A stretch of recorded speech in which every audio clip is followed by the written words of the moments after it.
அறிமுக கூட்டத்திலேயே இவர் கையை தூக்குறாரு. தூக்குன உடனே கீழே விட்டுட்டு நான் போயிட்டு வரேன்ப்பா அப்படின்னு கூட சொல்லல. கையை தூக்குற பிளான் அவரது கிடையாது.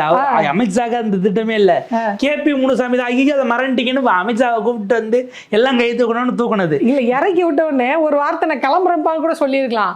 எல்லாரும் தாரே போறாங்க. எடப்பாடி அவர்கள் பேட் முழிச்சிட்டு இருக்காரு. அப்போ அதை பார்க்கும்போது நம்மளுக்கு வருத்தமா இருக்கு.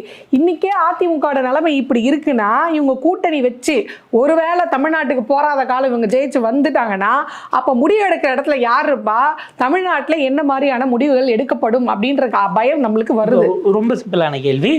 நீங்க ஏன் பேசலாங்கிறதுலாம் இல்ல. கூட்டணியில நீங்க தான் பெரிய கட்சி, நீங்க தான் தலைமைனா அதிமுகவுடைய தலைமை அலுவலகத்துக்கு அமித்ஷா அவர்களை வர வைத்து அங்க பிரஸ் மீட்டை உட்கார வச்சு நீங்க கொடுத்துருக்கணும். எப்படி ஜெயலலிதா அம்மையார் பண்ணுவாங்க, நீங்க அனௌன்ஸ் பண்ணிருக்கணும். மத்திய அமைச்சர்லாம் வந்து கூட்டணி பேச்சுவார்த்தைக்கு வாசல்ல நின்றுட்டு மேடம் இன்னைக்கு அவைலபிள் இல்லைன்னு அரை நாள் உட்கார வச்சு அனுப்பின கதையெல்லாம் நம்ம ஜார்ஜ் பெர்னாண்டஸ்ல இருந்து பலரும் இங்க வந்துட்டு போய் வெயிட் பண்ண வச்சதை பார்த்துருக்கோம். அப்படி ஒரு ஆளுமையான கட்சி இன்னைக்கு இப்படி ஆயி போச்சே அப்படின்னு நினைக்கும் நம்மளுக்கே வருத்தமா தான் இல்லை. ஒரு சிலர் எடப்பாடி எல்லாம் 100 ஜெயலலிதாவுக்கு எல்லாம் பேசிக்கிட்டு இருந்தாங்க. ஜெயலலிதா அம்மையார் இல்ல அந்த தைரியத்துல அவங்க பேசுறாங்க. இப்ப அந்த இடத்துக்கு வரும்பொழுது இது ஆளுமையே கிடையாது. நீங்க நேத்தைக்கு நேற்று நடந்த மொத்த விஷயமும் அமித்ஷா திட்டமிட்டது சில விஷயங்களை செஞ்சிருக்காரு. நான் ரொம்ப சிம்பிளாக கேட்குறேன். குருமூர்த்தி வீட்டுக்கு அவர் போறாரு. அப்படி ஒரு இடம் வருது, அது ஒரு லாபியாகுது, அது ஒரு மையமாகுதுன்னா நீங்க கூட்டணி தலைவர் உங்க வீட்டுக்கு வரதுல என்ன பிரச்சனை? கண்டிப்பா. குருமூர்த்தி யாரு? ஏதாவது கட்சியோட தலைவரா, இல்ல உங்க கூட கூட்டணி வைக்க போறாரா, இல்ல தேர்தல் காலத்துல இல்ல அவரு ஒரு பத்திரிகையோட ஆசிரியர். அவருக்கு கூட நீங்க அவரே சொல்லிட்டாரு.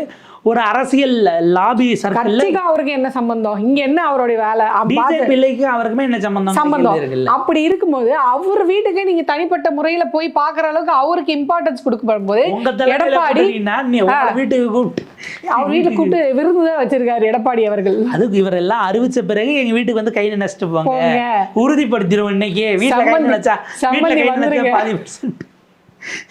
அதாவது அமித்ஷா வர வச்சதுங்கிறது சம்மன். ஆக்சுவலா நீ வந்து ஆஜராகணும், நேரில் ஆஜராகிறதுக்கு கோர்ட்டு கொடுக்குற சம்மன் மாதிரி அமித்ஷா கொடுத்த சம்மனுக்கு இவர் போய் ஆஜராகி விசாரணை முடிச்சுட்டு தம்பி அதெல்லாம் ஒன்றும் இல்லைன்ட்டு இப்போ வீட்டுக்கு போங்க அப்புறம் பார்த்துக்கலான்னு அனுப்பி விட்டது. நீங்கள் எங்கள் வீட்டுக்கு வந்து கை நினைச்சிட்டு போகணும். நீங்கள் வந்து அங்கே சொன்னது அதுக்கு இது மறு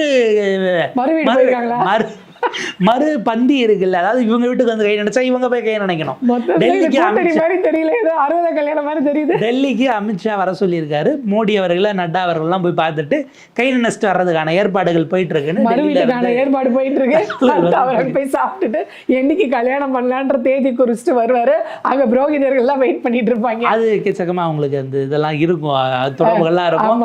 எப்படி அதை செஞ்சிருவாங்கிறது ஒரு பக்கம் இருக்கு.